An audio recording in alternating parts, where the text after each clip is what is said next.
Dear students, welcome back to my YouTube channel Sharma institute of English.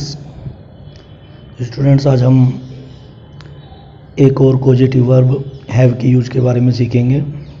जैसा कि मैंने पहली वीडियो में बताया था, कॉजेटिव वर्ब 5 होती हैं: मेक, गेट, हैव, लेट और हेल्प। तो हैव पॉजिटिव वर्ब के रूप में कैसे सेंटेंस में प्रयोग होती है, क्या कंडीशंस हैं, उसको ध्यान से सुनेंगे और सीखेंगे। आइए कुछ एग्जांपल देखते हैं। नंबर 1, तुम इस मिस्त्री से अपनी कार ठीक करवाते हो। नंबर 2, लोग इस नेत्र चिकित्सक से अपनी आंखें चेक करवाते हैं। नंबर 3, हम इस मोची से अपने जूते पॉलिश करवाते हैं। नंबर 4, मैं अपने सहायक से अपने पत्र टाइप करवाता हूँ। नंबर 5, पिताजी इस दंत चिकित्सक से अपने दांत साफ करवाते हैं। तो इन सेंटेंसेस में आप देख रहे हैं कि इसमें जो सब्जेक्ट है वो स्वयं कार्य न करके किसी और से काम करा रहा है, और जिससे काम कराता है वो भी सेंटेंस में दिया हुआ है। इन सेंटेंसेस में जैसे तुम इस मिस्त्री से अपनी कार ठीक करवाते हो, इसमें सब्जेक्ट तुम है और किससे काम कराता है वो इस मिस्त्री से। ऐसे सेंटेंस मेरी पिछली वीडियो यूज ऑफ मेक वाले में भी आपने देखे होंगे। देखने में बिल्कुल सेम कंडीशन लगेगी आपको, लेकिन इसमें और उसमें फ़र्क सिर्फ इतना है कि वहाँ सब्जेक्ट जिससे काम कराता है उसको फोर्स करके काम कराता है, उस पर मजबूर करके काम कराता है। जिस पर उसका अधिकार है या प्रेशर है उसको वो दबाव देके काम करा सकता है। तो उसमें मेक का यूज किया हमने। इन सेंटेंसेस में हम जिससे काम कराते हैं उसको या तो हम काम के लिए ऑथराइज करते हैं, उसको जिम्मेदारी सौंप देते हैं, या फिर मुख्य रूप से आप देखेंगे कि हम उसको पे करते हैं। वो हमारा काम करने के लिए मजबूर नहीं है। जैसा पहले सेंटेंस में देखिए, तुम इस मिस्त्री से अपनी कार ठीक करवाते हो। तुम मिस्त्री से कार ठीक करवाते हो तो उसको मजबूर नहीं करते, बल्कि उसको पे करते हो, तब वो ठीक करते हैं। लोग इस नेत्र चिकित्सक से अपनी आंखें चेक करवाते हैं। तो इसमें भी लोग जो नेत्र चिकित्सक से आंखें चेक करवाते हैं उसको चेक कराने के लिए मजबूर नहीं कर सकते हम, बल्कि उसको पे करते हैं, पैसे देते हैं, इसलिए वो चेक करता है। यही इसमें अंतर है। तो इसमें हैव पॉजिटिव वर्ब का यूज हम करते हैं।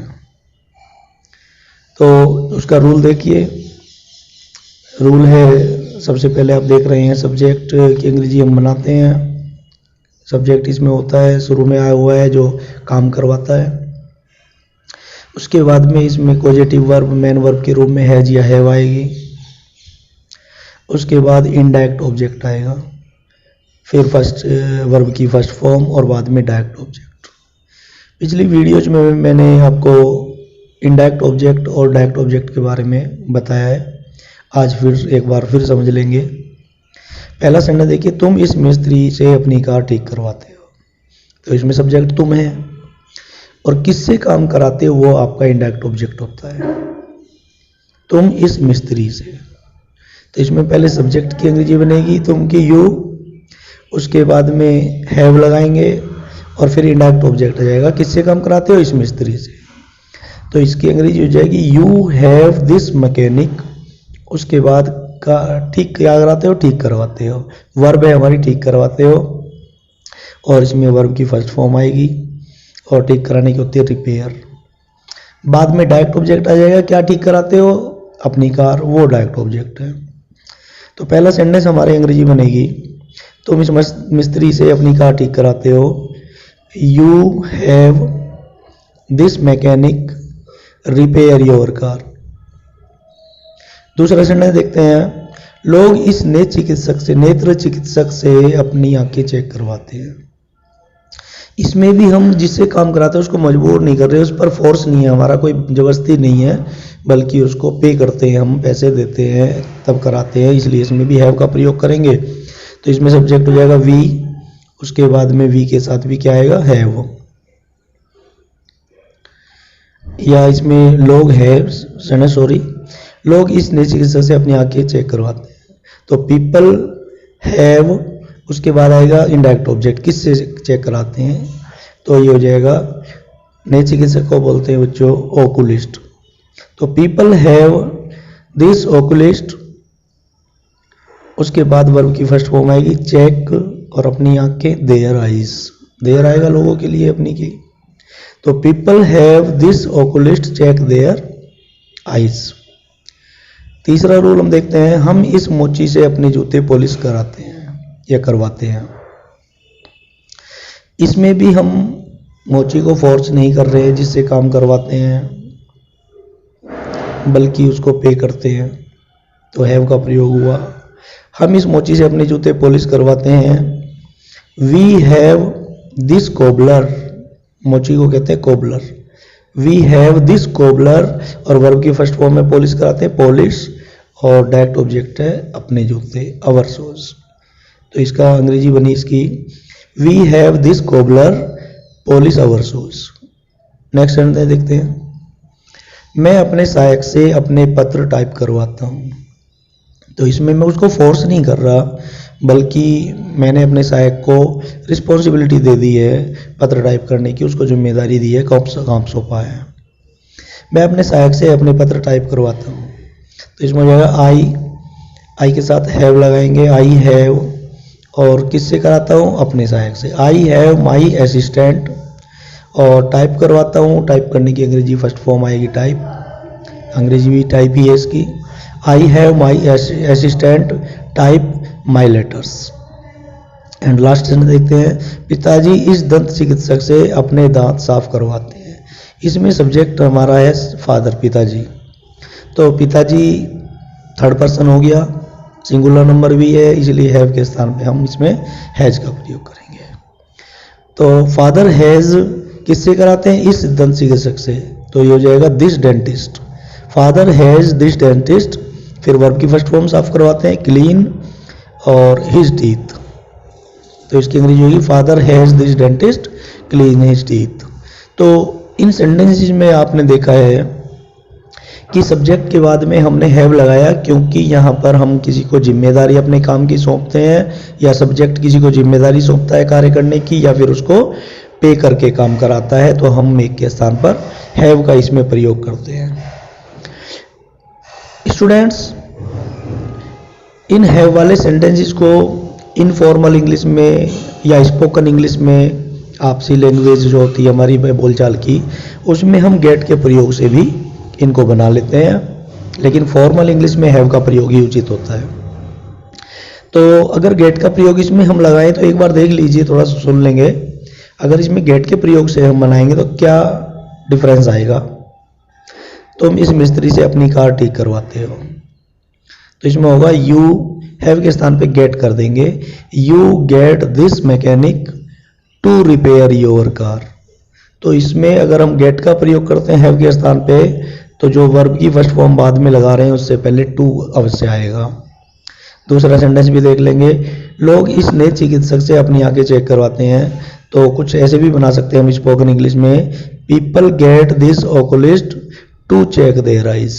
तो आप देख रहे हैं इनको भी आराम से बना सकते हैं, लेकिन फॉर्मल इंग्लिश में आप ध्यान रखेंगे हैव का प्रयोग ही होगा। गेट के प्रयोग की कंडीशन थोड़ी सी अलग होती है। गेट के प्रयोग में हम किसी को पे नहीं करते, बल्कि उसमें किसी को कन्विंस करते हैं, किसी को परसुएड करते हैं, किसी को अपनी बात मनवा के काम करते हैं, किसी को क्या करते हैं उसमें जो है कहते हैं इसको किसी को राजी करके अपना काम करवाते हैं, किसी को ट्रिक से अपना काम करवाते हैं, तो उसमें हम गेट का प्रयोग करते हैं। लेकिन इसमें हैव का प्रयोग ही करेंगे जब हम किसी को जिम्मेदारी दे रहे हैं या फिर किसी को हम पे करके, किसी को पैसे दे करके हम किसी भी चीज़ से, व्यावसायिक व्यक्ति से काम कराते हैं, तो हैव का प्रयोग हम करेंगे। इसका एक रूल और भी है, दूसरी प्रकार के सेंटेंस भी हैं हैव के प्रयोग के, उनको भी देखते हैं। आइए उन सेंटेंसेस को कुछ एग्जाम्पल देखते हैं। ये एग्जाम्पल हैं, मैं अपनी बाइक की प्रति माह सर्विस करवाता हूँ, हम अपना मकान पेंट करवाते हैं, ये किसान अपनी फसल अप्रैल में कटवाते हैं, और सचिन अपनी घड़ी की मरम्मत करवाता है। इन सेंटेंस में ध्यान से देखिए तो आप पाएंगे कि इसमें भी हम काम दूसरे से करवाते हैं, लेकिन इन सेंटेंसेज में इनडायरेक्ट ऑब्जेक्ट नहीं है हमारा, अर्थात हम किससे काम करवाते हैं वो नहीं दिया हुआ है। किस चीज़ को क्या करवाते हैं, किस चीज़ को ठीक कराते हैं, किसको मंगवाते हैं, किसको कटवाते हैं, तो ये डायरेक्ट ऑब्जेक्ट तो है, लेकिन किससे काम करवाते हैं वो नहीं है। तो इन सेंटेंसेज में भी हैव का यूज हम करेंगे, क्योंकि हम इस सेंटेंस में आप देख रहे हैं कि इसमें हम किसी को मजबूर करके काम नहीं कर रहे, बल्कि हम केवल काम कराते हैं। मैं अपनी बाइक की प्रति माह यानी हर महीने सर्विस करवाता हूँ। तो इस सेंटेंसेज में हम किसी और व्यक्ति से अर्थात उसको पे करके काम करवाते हैं। हम अपना मकान पेंट करवाते हैं तो दूसरे से काम कराते हैं और वो दिया हुआ नहीं है किससे कराते हैं। तो आइए इसके रूल पर नज़र डालते हैं। तो इसका रूल हो जाएगा, सबसे पहले हम सब्जेक्ट की इंग्लिश बनाएंगे, सब्जेक्ट, उसके बाद मेन वर्ब इसमें भी हैज़ या हैव आएगी अकॉर्डिंग टू सब्जेक्ट। इसमें उसके बाद हैज़ हैव के बाद डायरेक्ट ऑब्जेक्ट आ जाएगा, अर्थात क्या चीज़ ठीक कराते हैं, क्या चीज़ कटवाते हैं, क्या चीज़ मंगवाते हैं, वो डायरेक्ट ऑब्जेक्ट वो आ जाएगा हैज़ हैव के बाद। उसके बाद वर्ब की थर्ड फॉर्म आएगी, थर्ड फॉर्म ऑफ वर्ब का प्रयोग करेंगे और बाद में अदर वर्ड्स आ जाएंगे। तो इसमें ध्यान रखना है, जिसमें हम किससे काम कराते हैं वो नहीं दिया हुआ है, तो उसमें हम सब्जेक्ट के बाद हैज है, उसके बाद डायरेक्ट ऑब्जेक्ट और फिर वर्ब की थर्ड फॉर्म का प्रयोग करेंगे, इसमें फर्स्ट फॉर्म नहीं आएगी। तो ये सेंटेंस कैसे बनेंगे आइए देखते हैं। इस रूल के अनुसार, मैं अपनी बाइक की प्रतिमाह सर्विस करवाता हूँ। तो इसमें सब्जेक्ट आएगा पहले आई, उसके बाद हैव लगेगा मेन वर्ब के रूप में, आई हैव, फिर क्या चीज़ की मरम्मत कराता हूँ, किस चीज़ की, वो आ जाएगा डायरेक्ट ऑब्जेक्ट, क्योंकि किससे काम कराता हूँ वो इसमें होता नहीं है। आई हैव माई बाइक, उसके बाद थर्ड फॉर्म आएगी सर्विस करवाता हूँ, तो सर्विस्ड, और बाद में आ जाएगा प्रतिमाह एवरी मंथ। तो इसकी अंग्रेजी हुई I have my bike serviced every month. दूसरा सेंटेंस है हम अपना मकान पेंट करवाते हैं। तो इसकी अंग्रेजी बनेगी, पहले हम सब्जेक्ट आएगा वी, उसके बाद में हैव लगाएंगे और हैव के बाद में डायरेक्ट ऑब्जेक्ट आएगा, क्या करवाते हैं, पेंट किसको करवाते हैं, अपना मकान। तो वी हैव आवर हाउस और थर्ड फॉर्म आ जाएगी पेंटेड। तो इसकी अंग्रेजी बनेगी we have our house painted. Next sentence है ये किसान अपनी फसल अप्रैल में कटवाते हैं। तो इसकी अंग्रेजी बनेगी these farmers have their crop, और कटवाने की थर्ड फॉर्म आ जाएगी इसमें हार्वेस्टेड इन अप्रैल में। तो इसकी अंग्रेजी these farmers have their crop harvested in April. और लास्ट सेंटेंस है सचिन अपनी घड़ी की मरम्मत करवाता है। तो इसमें ध्यान आप यही दोगे कि सचिन किसी और से काम करवाता है, लेकिन किससे करवाता है वो नहीं दिया हुआ है। तो इसमें सचिन के बाद हैज का प्रयोग करेंगे, क्योंकि Sachin singular number third person में है, तो इसमें हैज हो जाएगा। सचिन हैज, और किसको ठीक कराता है वो डायरेक्ट ऑब्जेक्ट है, अपनी घड़ी।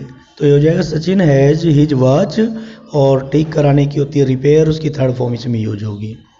Sachin has his watch repaired, Sachin अपनी घड़ी ठीक करवाता है। तो इन सेंटेंसेज में भी आप कंफ्यूज होने की आवश्यकता नहीं है, गेट का प्रयोग किया जा सकता है, अर्थात स्पोकन इंग्लिश में हम, इनफॉर्मल इंग्लिश में हम हैव के स्थान पे गेट का प्रयोग भी कर लेते हैं, लेकिन इसमें केवल हैव के स्थान पे गेट लगाएंगे और कोई चेंज नहीं होगा। जैसे एक सेंटेंस देख लेते हैं, मैं अपनी बाइक की सर्विस करवाता हूँ, तो गेट से इसको बना सकते हैं I get my bike serviced. एक सेंटेंस और देख लीजिए, हम अपना मकान पेंट करवाते हैं, तो इसमें भी हम गेट का प्रयोग से स्पोकन इंग्लिश में कर सकते हैं। तो हम अपना मकान पेंट करवाते हैं, वी गेट आवर हाउस, और थर्ड फॉर्म आएगी painted, we get our house painted. तो इस प्रकार से इनको गेट से भी बना लेते हैं, लेकिन हैव से ही बनाना अधिक उचित रहेगा आपके लिए। हैव का प्रयोग करेंगे और इन सेंटेंसेस को बना करके और सीखेंगे।